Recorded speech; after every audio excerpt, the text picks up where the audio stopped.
Honda é sinônimo de fiabilidade, nós sabemos disso. É a marca em que você confia para ir ao trabalho cada dia, para dar a volta ao mundo ou para emprestar a moto ao seu filho sem medo de que ela o deixe na mão. Mas até os gigantes tropeçam em sua busca pela perfeição. Honda construiu máquinas que eram simplesmente impossíveis de desfrutar e outras que literalmente se autodestruíam. Hoje vamos revelar as 7 vergonhas da marca da asa dourada e as 8 lendas que mudaram a história para sempre. Desde a moto que parecia um eletrodoméstico até a que matou a indústria britânica. Começamos com as que você deve evitar. Número 7. Honda P800 Pacific Coast. Corria o ano de 1989 e Honda, em um arrebatamento de criatividade estranha, decidiu construir uma moto para pessoas que na realidade não queriam uma moto. A P800 Pacific Coast não era uma moto perigosa, não matava ninguém, mas cometia um crime muito mais imperdoável, o crime contra a paixão. Imagine que você pega um motor V-Twin perfeitamente decente da gama Shadow, um motor fiável, com tradição, com esse ponto de caráter que apaixona os usuários de cruiser. Agora imagine que você o enterra sob 300 kg de plástico. Isso é a Pacific Coast. Parecia um Honda Accord que tinha derretido ao sol. Você não podia ver o motor, não podia ver o chassi, não podia ver absolutamente nada mecânico. Era o eletrodoméstico do mundo da moto. Todo o trem traseiro era um porta-malas imenso que se abria como a tampa de um carro. Prático, sim, mas dava à moto uma traseira tão larga que necessitava de seu próprio código postal. Honda a vendia como o veículo perfeito para ir trabalhar, a máquina que você podia dirigir de terno sem se sujar de graxa. E provavelmente era verdade, mas dirigi-la era exatamente como parecia, vago, mole, sem nenhum tipo de sensação. O som do motor, abafado por tanto plástico, parecia o de um aspirador. Era o casaco bege do motociclismo, mas como máquina para emocionar, é um caixão de plástico para a sua alma. Representa essa época em que Honda pensou que podia esterilizar a experiência de dirigir, eliminar toda a aspereza e o ruído que fazem com que andar de moto seja divertido. Eles se equivocaram. Número 6. Honda CX500 Turbo. No início dos anos 80, todo o mundo estava louco com os turbos. Os fabricantes colocavam turbocompressores em tudo, desde carros populares até torradeiras. Era a era do excesso, e Honda, sendo Honda, decidiu que iria fazer melhor que ninguém. Pegaram sua CX500, uma moto fiável embora um pouco feia, conhecida carinhosamente como verme de plástico por seu motor V-Twin com varetas, originalmente desenhado para entregadores, e parafusaram um turbo descomunal. Em teoria, era uma ideia genial. Prometia o consumo de uma 500 com a potência de uma 1000. Na prática, era aterradora. O problema era o lag. Você abria o acelerador a 3.000 rotações e não acontecia nada. Esperava um pouco mais, olhava o relógio, a moto parecia preguiçosa, pesada, sem resposta. E então, pá! A 5.000 rotações, o turbo despertava e te golpeava com uma marretada de potência. A agulha do turbo subia como um foguete e a roda dianteira ficava leve até perder o contato com o solo. Imagine tentar sair de uma rotatória molhada. Você abre um pouco o acelerador, não acontece nada. Abre um pouco mais para não ficar parado. De repente, a roda traseira patina, a moto atravessa e você está olhando para o asfalto se perguntando o que deu errado. Era imprevisível, era incrivelmente complexa. Tinha sensores, injetores e uma fiação que parecia a parte traseira de uma máquina de lavar. Repará-la era um pesadelo. Quando funcionava bem, em uma rodovia longa e reta, era uma maravilha. Quando não funcionava, era um peso de papel pesado, lento e caro. Honda demonstrou que podiam fazer, mas nunca pararam para se perguntar se deviam fazer. Continua sendo uma advertência sobre o que acontece quando você persegue as tendências sem refinar a experiência do usuário. Número 5. Honda N M4 Vultus. Avancemos rápido até 2014. Os engenheiros de Honda, ao que parece, passaram um fim de semana vendo filmes do Batman e o anime Akira, e decidiram construir isto. A NM4 Vultus é, sem dúvida, a moto mais estranha que Honda produziu em série. Foi uma tentativa corajosa de capturar um novo público, mas falharam por uma margem tão grande que ainda hoje nos perguntamos o que fumavam na sala de design. É uma cruiser? É uma scooter? É um adereço de um filme de ficção científica de série B? Ninguém sabe. Tinha a postura de condução de uma chopper, com os pés muito adiantados. Tinha os apoios de pés planos de uma touring. E tinha uma carenagem que parecia a de um bombardeiro furtivo desenhado por uma criança de 5 anos. O assento era incrivelmente baixo, o qual era genial para os pilotos de baixa estatura, mas o guidão estava estranhamente plano e demasiado longe. Obrigava você a adotar uma postura de ostra que resultava incômoda aos 20 minutos, mas o pecado mortal era o motor. Por seu aspecto, deveria ter carregado um canhão laser ou uma turbina de avião. Parecia rápida, inclusive parada. Em seu lugar, carregava o motor bicilíndrico paralelo da NC 750, um motor famoso por ter a personalidade de uma máquina de lavar louça. Chegava ao corte de ignição a 6.000 rotações. Soava como um cortador de grama. Tinha o câmbio de dupla embreagem que trocava sozinho, eliminando o último resquício de conexão com o piloto. Era uma moto para um estilo de vida que não existia e custava $11.000. Por esse dinheiro, você podia comprar uma moto de verdade. Em vez disso, comprava um morcego de plástico de que todos riam, incluídos os que andavam de scooter. Ficou nas concessionárias acumulando poeira durante anos, o monumento ao que acontece quando o design se impõe à função. Número 4. Honda CB 360T. Regressamos aos anos 70 para nos encontrarmos com uma moto que partiu corações. A Honda CB 350 era uma lenda. Fiável, divertida, vendeu-se aos milhões. Definiu toda uma geração de motociclistas. Sua sucessora, a CB 360, supunha-se que seria melhor. Não foi. A CB 360 é a prova de que o novo nem sempre é melhor. Honda a lançou às pressas para competir com as duas tempos de Kawasaki e colocaram uma nova caixa de câmbio de 6 velocidades que não estava bem projetada. O motor andava sempre estressado e, para completar, era pouco fiável. Mal saiu, tiveram que fazer um recall do tensor da distribuição, algo inaudito na Honda da época. Esse tensor falhava e o motor se comia a si mesmo, mas o pior era a vibração. Em velocidade de rodovia, a CB 360 vibrava com tanta violência que as peças caíam sozinhas. Os retrovisores se afrouxavam e saíam disparados. As placas partiam-se pela fadiga do metal. As mãos ficavam adormecidas em 10 minutos. Conheci um rapaz que usava uma para ir à universidade e tinha que levar uma chave inglesa no bolso para apertar os parafusos cada vez que estacionava. Dirigia pior que a moto que substituía, parecia mais barata e era muito mais brusca. É o filho esquecido da família CB, uma moto que deu um passo atrás em todos os aspectos. Se encontrar uma hoje, deixe-a no celeiro. Não é a joia vintage que você está procurando. Número 3. Honda DN01. Em 2008, Honda perdeu a cabeça. Lançou a DN01. Eles a chamavam de uma cruiser esportiva. A imprensa a chamou de Do Not Own One, a não tenha uma. Foi Honda tentando inventar uma nova categoria de moto e fracassando estrepitosamente. Olhe para ela, parece um tubarão em que caiu um compactador de lixo em cima. É longa, baixa e bizantina, mas o verdadeiro crime era a transmissão. Honda gastou milhões desenvolvendo a HFT, a Human Friendly Transmission. Era uma transmissão variável contínua hidráulico-mecânica. Era uma maravilha da engenharia, para ser justo, mas era pesada, complexa e absorvia uma quantidade enorme de potência. O motor era o débil V-Twin de 680 cm3 da Transalp. Quando a potência chegava à roda traseira através dessa caixa de câmbio pesada, restavam-lhe uns 40 cavalos. Para mover 270 quilos de plástico e eletrônica, era incrivelmente lenta. Não tinha proteção contra o vento porque a tela era baixa e estava muito recuada. Não tinha capacidade de carga porque o design da traseira privilegiava a estética sobre a função.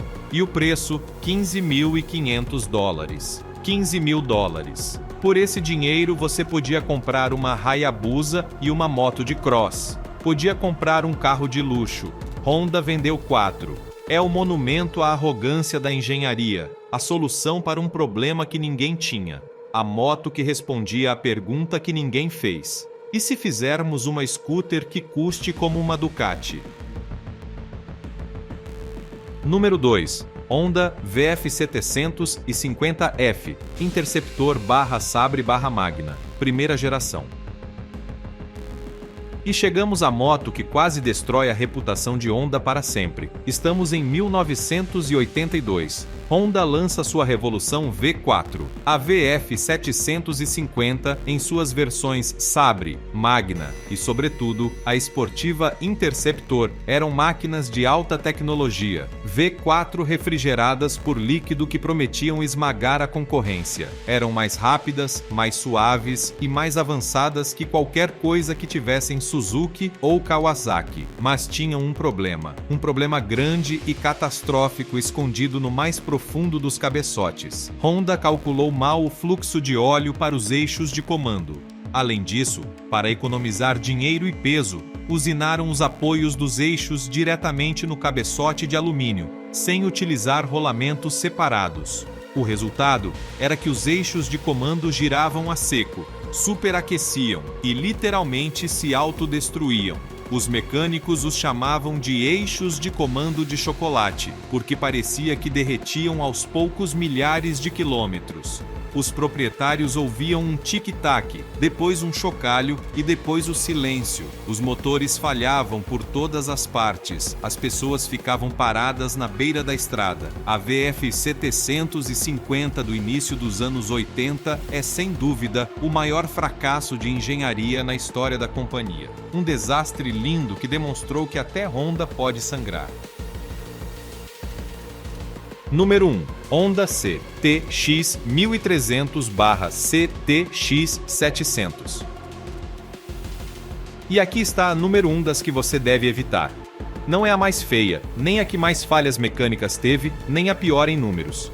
É a pior por uma razão muito mais profunda. É a traição definitiva ao espírito de Honda. A CTX 700 e sua irmã maior, a CTX 1300, são motos que nasceram mortas. Nasceram sem alma. Honda tentou criar uma cruiser confortável, baixa, acessível, com uma postura relaxada e um motor fiável, e conseguiu. Tecnicamente são motos corretas. A 700 carrega o bicilíndrico paralelo da NC 700, esse motor que parece um trator e gasta o mesmo que uma scooter. A 1300 carrega um V4 dos que Honda sabe fazer, suave e com potência. Mas quando você se senta em uma CTX, percebe o que falta. Não há caráter, não há emoções, não há nada que te faça querer sair para dar uma volta sem um destino concreto. É a moto dos que querem uma moto, mas não querem uma moto. É para os que não se importam com o que levam entre as pernas. A postura é estranha, com os pés muito adiantados, mas o guidão demasiado perto, como se não tivessem se decidido entre uma Custom e uma Naked. A carenagem protege do vento, sim, mas te isola de tudo o mais. A CTX é uma moto para ir do ponto A ao ponto B sem perceber nada, sem sentir nada. É a vitória final da função sobre a paixão. É o eletrodoméstico definitivo. E por isso, é a número 1 das que você deve evitar. Porque uma moto que não te faz sentir nada não é uma moto, é apenas um veículo. Estas 7 motos demonstram que até Honda se equivoca, mas agora toca limpar o nome da marca. Vamos apagar o óleo do asfalto e entrar no Salão da Fama. Estas são as 8 máquinas que definem gerações, as que são a prova de balas, rápidas e perfeitas. Prepare-se para o que vem. Número 8. Honda CR500. A maioria das Hondas são amigáveis, previsíveis, fáceis de querer. Esta não. Esta quer matar você. A Honda Car 500 é o rei indiscutível da cilindrada aberta no mundo dos dois tempos. Produzida desde 1984 até 2001, esta moto de cross era a própria definição do excesso. Um motor monocilíndrico de 500 centímetros cúbicos e dois tempos que cuspia cerca de 60 cavalos de potência em um chassi que pesava menos que o seu almoço. Não tinha controle de tração, não tinha ajudas eletrônicas, não tinha ABS. Tinha um acelerador que atuava como um interruptor de luz. Você chegava ao degrau de potência e a roda dianteira se elevava em direção ao céu sem cerimônias. Era violenta, visceral, exigia respeito absoluto. Vi pilotos experientes subirem em uma CR 500 e voltarem com as mãos trêmulas e um sorriso de orelha a orelha misturado com terror. No deserto, nas dunas, nos circuitos de motocross, a Car 500 era a rainha. Famosamente fiável para ser um dois tempos, era capaz de correr corridas como a Baja 1000 sem se despentear, sempre que o piloto aguentasse o tranco. É uma máquina de poder bruto, uma experiência purista e aterradora que demonstra que Honda também sabe construir bestas sem domesticar. Se alguma vez tiver a oportunidade de provar uma, faça isso, mas prepare-se para lutar por sua vida. Número 7. Honda RC51 RVT1000R. No final dos anos 90, Ducati ganhava tudo. Seus V-Twin dominavam o mundial de superbikes com uma autoridade esmagadora. Honda, com sua V4 R45, não podia seguir o ritmo. E então, Honda se zangou. Não se zangaram um pouco, se zangaram muito. E decidiram que se não podiam ganhar da Ducati com seu próprio motor, ganhariam com o deles. Construíram a RC51, uma V-Twin de 1000 centímetros cúbicos desenhada especificamente para matar a Ducati. E funcionou. Era brutal, era fiável e estava construída com a perfeição típica de Honda. Na versão S-PAM, carregava distribuição por engrenagens, uma raridade mecânica que assegurava uma precisão milimétrica. O chassi era tão rígido que parecia um bloco de granito. Os radiadores gêmeos montados nas laterais davam-lhe um aspecto largo e agressivo. E depois chegou Colin Edwards. O texano pegou a RC51 e destroçou a Ducati em seu próprio jogo, ganhando 2 campeonatos do mundo. Lembro-me de ver as corridas de casa. O som dessa V-Twin Honda rugindo ao sair das curvas era o som da guerra. Na rua, a RC51 era uma lenda de culto. Soava como um trovão, manejava como uma moto de corridas e, ao contrário das Ducati da época, arrancava cada manhã sem protestar e não deixava poças de óleo na garagem. É a prova definitiva de que Honda pode construir qualquer coisa melhor que você. Número 6. Honda Valkyrie F6C. Nos anos 90, o mercado das cruisers era entediante. Todos copiavam a Harley Davidson. Todos queriam soar como uma V-Twin americana. Honda olhou para sua Goldwing e disse: "E se a desnudarmos e a tornarmos má?" Assim nasceu a Valkyrie, uma muscle cruiser impulsionada pelo motor boxer de 6 cilindros da Goldwing. 6 cilindros, 6 carburadores, um aspecto de motor de competição com guidão, 100 cavalos de potência e um torque bestial. É fisicamente imponente, larga e pesada, mas se move com uma graça que desafia a física. A magia da Valkyrie é como se conduz. Esse motor de 6 cilindros é mais suave que um Rolls-Royce. Você pode deixar uma moeda de canto no depósito enquanto acelera e ela não cairá. Acelera com um silvo de turbina que envergonha qualquer Harley. E manejável, para ser uma moto tão grande, é surpreendentemente ágil porque o peso é levado muito baixo. Lembro-me de ter visto um cara em uma Valkyrie perseguindo esportivas por uma passagem de montanha, arrastando as pedaleiras e soltando faíscas com um sorriso gigante no rosto. É totalmente única, totalmente exagerada e totalmente Honda. É a moto que diz: não precisamos copiar ninguém, nós temos 6 cilindros. Número 5. Honda RC30 VFR750R. Se você é colecionador, isto é o Santo Graal. A RC30, também conhecida como VFR 750R, é, sem dúvida, a moto japonesa mais desejável jamais construída. É a moto com que todo engenheiro de Honda sonha. Construída em 1987 para homologação, para poder competir no Mundial de Superbikes, era uma obra de arte feita à mão. Custava o dobro de uma moto esportiva normal. Carregava um motor V4 com virabrequim de 360 graus e distribuição por engrenagens. Escute uma RC30. Não soa como uma moto, soa como uma máquina de costura endemoninhada, soa a vitória. Tinha um monobraço oscilante, desenhado para trocar rodas rapidamente em corridas de resistência. Carregava bielas de titânio. Carregava uma embreagem deslizante que não chegaria às motos de rua até 15 anos depois. Ganhou os 2 primeiros campeonatos do mundo de Superbikes. É preciosa. Os 2 faróis redondos, as cores HRC, as rodas brancas. Representa o ápice da filosofia de engenharia de Honda, onde o custo não era um obstáculo. Conduzir uma hoje é como usar um relógio suíço. É precisa, ajustada, absolutamente perfeita. É um pedaço de história que você pode montar. Número 4. Honda Goldwing, qualquer geração desde 2001.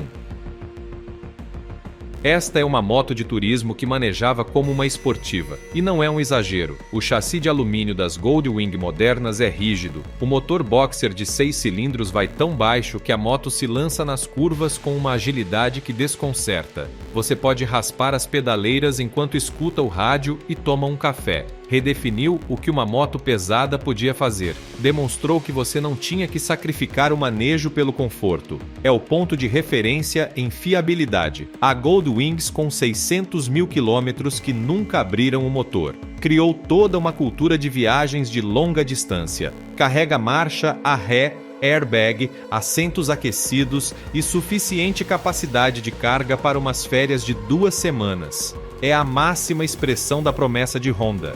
Levará você a qualquer lugar com total conforto e nunca deixará você na mão. Conheci um casal que tinha visitado todos os estados dos Estados Unidos em sua Goldwing. Chegavam frescos, felizes e prontos para dar outra volta. Esse é o poder desta máquina.